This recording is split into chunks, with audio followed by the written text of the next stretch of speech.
Effectivement, en effet, sur ordre du président de la République, le ministre des Finances et du Budget avait désigné une équipe sous la supervision de l'Inspection générale des finances afin d'élaborer un rapport sur la situation des finances publiques au 31 mars 2024.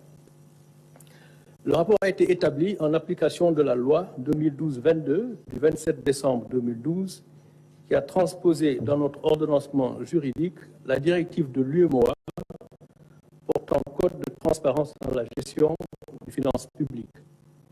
Cette loi dispose que, dans les 3 mois suivant chaque nouveau mandat présidentiel, la situation globale des finances publiques, et en particulier la situation du budget de l'État et de son endettement, fait l'objet d'un rapport préparé par le gouvernement.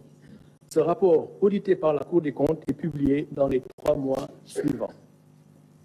Alors, le président de la République, fidèle à sa doctrine Jubal-Jubanti, a tenu à respecter les dispositions de cette loi.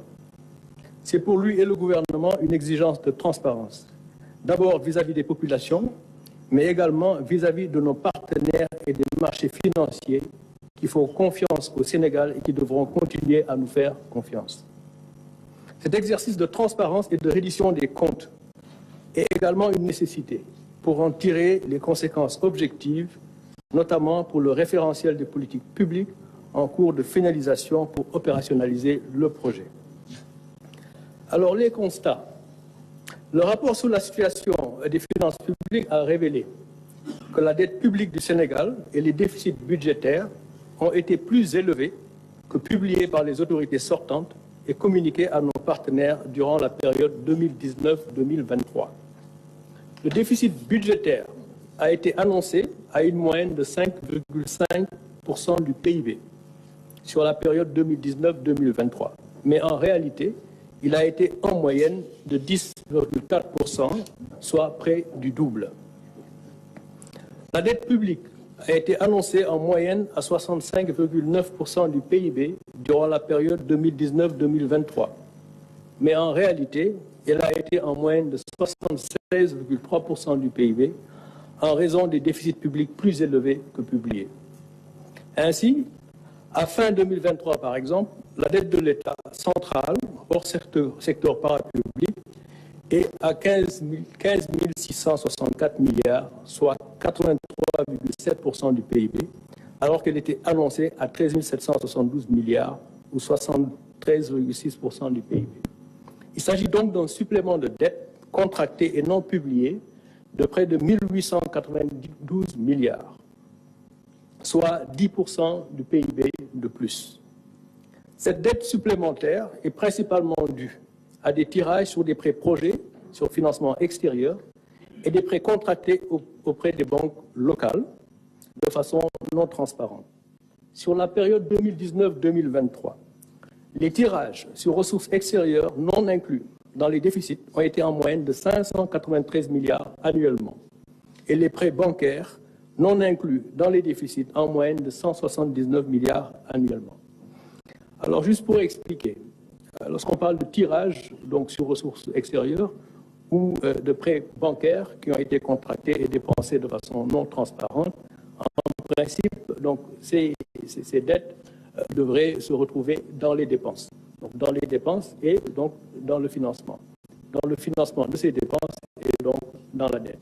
C'est la raison pour laquelle nous disons qu'il y a eu des tirages sur ressources extérieures ou des prêts au niveau des banques locales qui ont financé des dépenses qui n'ont pas été publiés ou en tout cas comptabilisés dans nos déficits budgétaires et de ce fait, ces dettes sont à comptabiliser dans la dette et donc on fait l'objet de dépenses qui auraient dû être incluses dans nos déficits. Alors, cette dette supplémentaire, nous disions, est principalement due au tirage sur ressources extérieures des banques locales. Si on prend l'exemple de l'année 2023, par exemple, le déficit budgétaire à fin 2023 s'établirait aux alentours de 10% du PIB 2023, en y intégrant les tirages sur ressources extérieures et les prêts auprès des banques, alors que le déficit annoncé était de 4,9% du PIB, soit le double. Au-delà de ces chiffres sur le déficit et la dette, l'audit a également révélé que le surfinancement du Trésor public d'environ 605 milliards de francs CFA à fin 2023, c'était un surfinancement qui avait été convenu avec le Fonds monétaire international et qui devait être utilisé pour l'année 2024. Ce surfinancement de 605 milliards de francs CFA a été utilisé pour payer des dépenses non budgétisées et des dettes connues de l'État, contrairement à ce qui avait été communiqué aux partenaires. La non-disponibilité de ce surfinancement en 2024 a nécessité des emprunts non initialement programmés, notamment l'émission d'eurobonds par placement privé de 750 millions de dollars en juin 2024 dernier, et des crédits commerciaux syndiqués de 300 millions d'euros au troisième trimestre.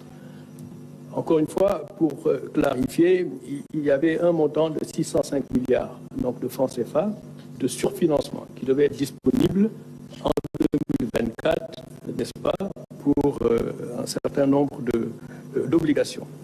Ces 605 milliards donc, de francs CFA ont été utilisés en bonne partie et donc nous ne les avons pas trouvés dans les comptes lorsque nous sommes arrivés.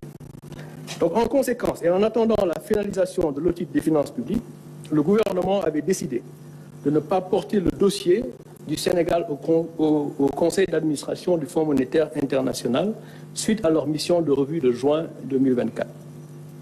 L'examen du dossier du Sénégal sur la base de chiffres erronés aurait conduit à un cas de ce qu'on appelle le misreporting, c'est-à-dire la transmission de fausses informations pour bénéficier des tirages prévus sur les ressources du Fonds monétaire international. La conséquence de la transmission de données erronées pour bénéficier de tirages est le remboursement des ressources mobilisées, à moins de bénéficier d'une dérogation sur la base de mesures correctives crédibles approuvées par le FMI. Le gouvernement a donc choisi la voie de la transparence. Là aussi, juste pour clarifier, quand on parle de transmission de données erronées au Fonds monétaire international, donc vous allez au conseil d'administration avec un rapport et les données avec lesquelles vous allez au conseil d'administration sont des données qui sont transmises par les autorités du pays. Alors si ces données donc transmises ne sont pas correctes ou frauduleusement donc données ou fournies au service du Fonds monétaire et qu'il y a un décaissement, ce décaissement en principe il doit être remboursé. À moins qu'il y ait une dérogation du même conseil d'administration du Fonds monétaire international s'il y a des mesures correctives donc, qui permettent au pays de revenir sur la trajectoire qui était précédemment donc, convenue. Le Fonds monétaire donc, international a été informé des résultats de l'audit des finances publiques et le gouvernement du Sénégal sera en discussion avec leurs services pour les mesures correctives que nous comptons mettre en œuvre. Ces mesures seront mises en œuvre soit dans le cadre du programme en cours avec le FMI pour mettre les finances publiques sur la trajectoire initialement convenue ou dans le cadre d'un nouveau programme à négocier à très court terme et à mettre en cohérence avec le nouveau référentiel des politiques publiques. Alors, en tout état de cause, ce qu'il faut retenir est que ce qui sera convenu avec le Fonds monétaire international sera le programme du gouvernement, afin de mettre notre déficit budgétaire et notre dette sur une trajectoire soutenable à un niveau de risque modéré, voire faible à moyen terme. Ainsi, le gouvernement prend l'engagement de ramener la dette de l'État central de 83,7% du PIB en 2023 à moins de 70% dans des délais raisonnables. Nous nous fixons cet objectif non seulement parce qu'il correspond à nos engagements dans le cadre de l'UEMOA, mais également parce qu'il correspond à nos capacités actuelles d'endettement, compatibles avec une économie saine et prospère, portée par un secteur privé fort. C'est l'ambition du projet du président de la République pour un Sénégal souverain, juste et prospère.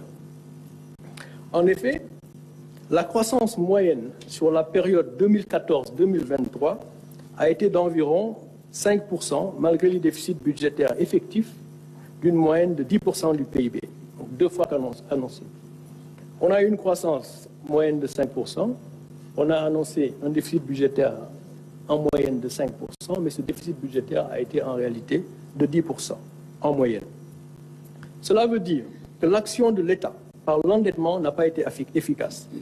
On peut être tenté d'attribuer cette contre-performance à la conjoncture internationale.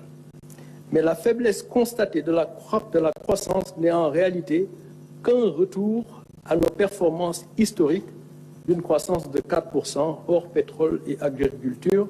On sait que l'agriculture est volatile de façon générale. La croissance moyenne, nos performances historiques, c'est autour de 4% de croissance.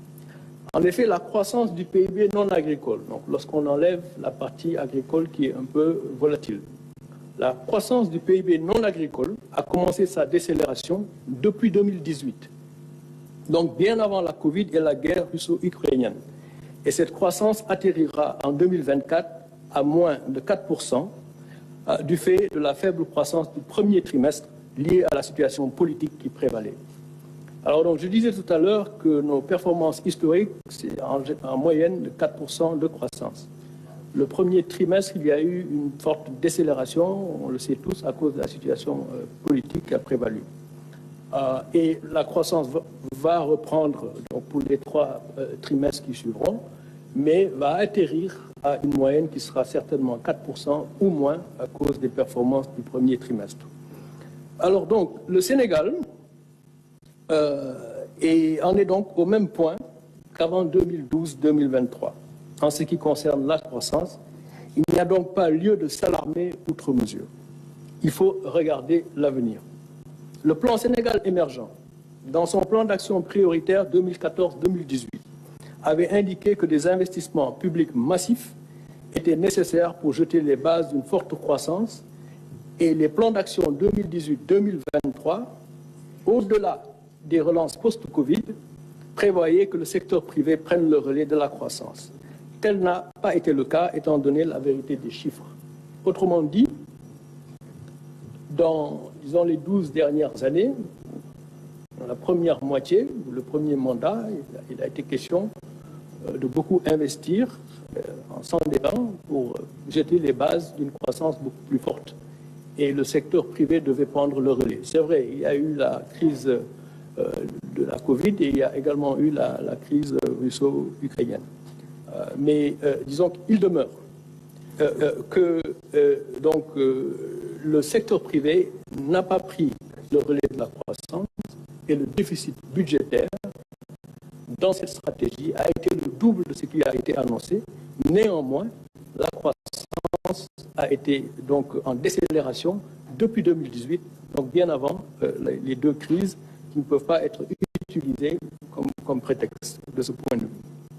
Alors, de ce fait, ramener notre déficit budgétaire à 3% du PIB, comme, disons, nous l'exigent nos engagements dans le cadre de l'UMOA, et la dette en dessous de 70% dans un horizon raisonnable, en mobilisant nos ressources internes tout en améliorant la qualité de la dépense, ne devrait pas nous coûter des points significatifs de croissance. Je dis bien significatifs, dans la mesure où nous revenons à nos tendances historiques. Notre projet qui vous sera présenté ultérieurement devrait nous permettre de reprendre la croissance, mais ramener le déficit à 3%, la dette en dessous de 70% du PIB dans un horizon raisonnable ne devrait pas nous coûter donc des points de croissance significatifs. Il nous faudra alors faire une revue systématique des projets et des programmes sur financement extérieur pour déterminer ceux qui doivent se poursuivre et ceux qui seront arrêtés. Ce travail est déjà en cours afin d'améliorer l'efficacité des investissements publics. Les dépenses de fonctionnement seront également rationalisées, notamment par la réduction des subventions à l'énergie, nous y reviendrons, une stricte application des procédures de marché public, la maîtrise de la masse salariale et des stratégies d'optimisation de la commande publique et d'utilisation des biens et services par les administrations. Alors, dans le souci d'améliorer la qualité de la dépense, il s'agira pour le gouvernement de protéger également les couches vulnérables par un meilleur ciblage des bourses familiales tout en éliminant les subventions non ciblées, notamment à l'énergie, pour ceux qui ne devraient pas en bénéficier. Des mesures structurelles seront également prises dans le sens de la réduction du coût de production et de vente de l'énergie pour le mix énergétique. Ce sont nos projets à court et moyen terme. Pour rappel, rien que pour les années 2022-2023, les subventions à l'énergie ont coûté au budget de l'État plus de 1 200 milliards de francs CFA, des subventions à l'énergie non ciblées. Alors, la mobilisation des ressources internes se fera en réduisant les exonérations fiscales, en élargissant l'assiette fiscale, tout en réduisant les taux d'imposition, pouvoir promouvoir le civisme fiscal et en menant des réformes qui inciteront les entreprises à la formalisation. On sait déjà que 97% de nos entreprises sont informelles, donc les inciter à se formaliser permettra également de favoriser le civisme fiscal.